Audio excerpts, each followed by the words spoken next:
Group su bong bóng ngọc kia tỏថ្ងៃនេះទៅមើលស្រាយជាមួយនឹងខ្ញុំ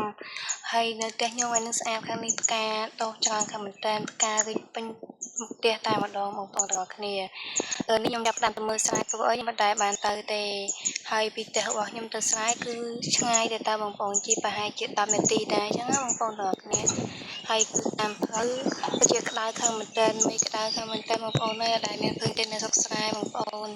យូរឃើញម្ដងហើយមកតាមផ្លូវគឺគោគេចាប់ផ្ដើមមកបងប្អូនគ្នាតាមម៉ោង7:00អញ្ចឹងណាហើយគោធំខាងមែនតើផ្លូវនេះពេលខែឃើញមកហើយអ្នកទៅមកគោមកវិញគឺជាប់តែម្ដងបងប្អូនហើ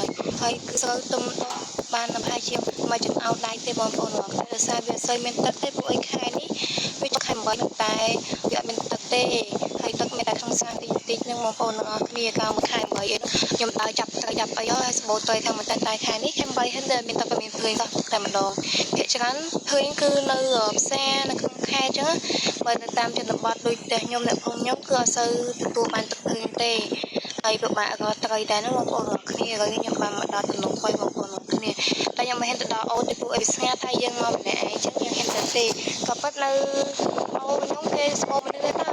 តែវាឆ្ងាយទៅបងប្អូនមកតាមទៅវិញខ្ញុំមកមើលស្រូវតែស្រូវខ្សែខ្ញុំនៅឆ្ងាយពេកខ្ញុំចាំបានទៅដល់ខ្ញុំមើលស្រូវគេបានណាមកពីមើលហើយក៏ខ្ញុំចាប់តាមតែទៅវិញតែបងប្អូនអត់គ្នានេះស្រូវនេះគឺទឹកទេបងប្អូនរងតិច